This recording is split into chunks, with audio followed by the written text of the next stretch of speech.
Alright.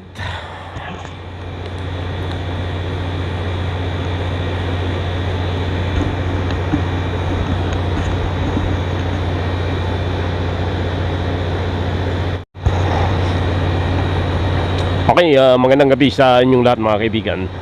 Welcome sa ating EPC The Vloggers.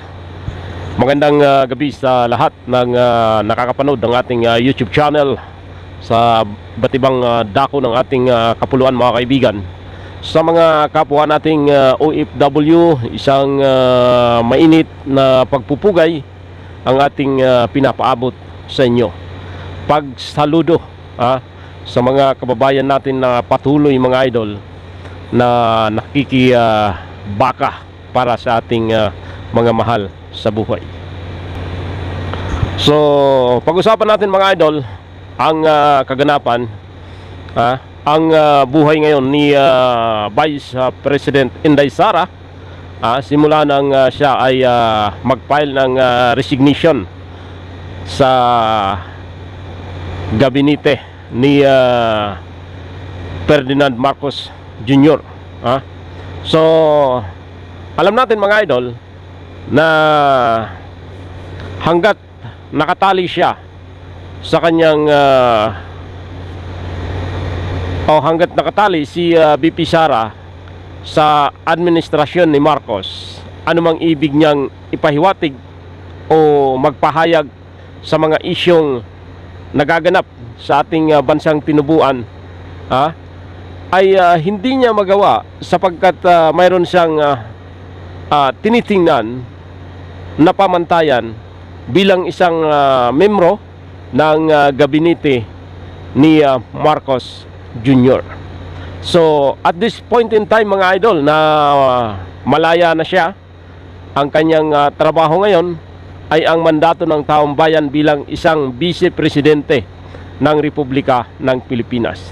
So ang inyong nakikita mga idol ay ang kanyang mga kababayan dyan sa Davao City, na makikita mo ang mainit na pag-ibig para kay VP Inday Sara, na talagang dinudumog ng tao para makapagpa-photograph. So yan talaga ang tunay na leader mga idol, na talagang sinasaluduhan, iniidolo ng taong bayan. Para sa isang leader ay isang kagalakan para sa kanya ang ganitong mainit na pagsalubong, pagtanggap sa kanya bilang isang leader ng bansang Pilipinas as an elected Vice President. So ganyan na ganyan mga idol ang taong talagang mababa yung kalooban, kumbaga talagang nararamdaman ng taong bayan na itong si VP Inday Sara ay para sa bayan, para sa mga taong nasa laylayan ng lipunan. Wala siyang kaarte-arte mga idol sa kanyang sarili, basta't alam niyang malinis ang hangarin ng taong lumalapit sa kanya, ay talagang 100% wini-welcome niya para sa kanya. Ito'y isang kagalakan na makadaupang palad ang isang VP Vice President ng Republika ng bansang Pilipinas. At ito mga idol, kalalabas lang ng latest survey kung saan si VP Sara pa rin ang number one na iniidolo ng taong bayan na maging presidente sa 2028 national election. So ganyan na ang ating nakikita mga idol. Kung hindi magbago ang trend ng mainit na pagtanggap kay VP Sara, siya pa rin ang inaasahan natin na magiging presidente sa 2028 national election. Although malayo pa yan mga idol, marami pang mga pagbabago ang mga ganap. Unang-una, ngayong 2025 local election. Marami yung mga twisting na magaganap dyan kung saan magaganap ang local election at inaabangan ng mga Pilipino kung ano ang tatakbuhan ng Duterte sa national post.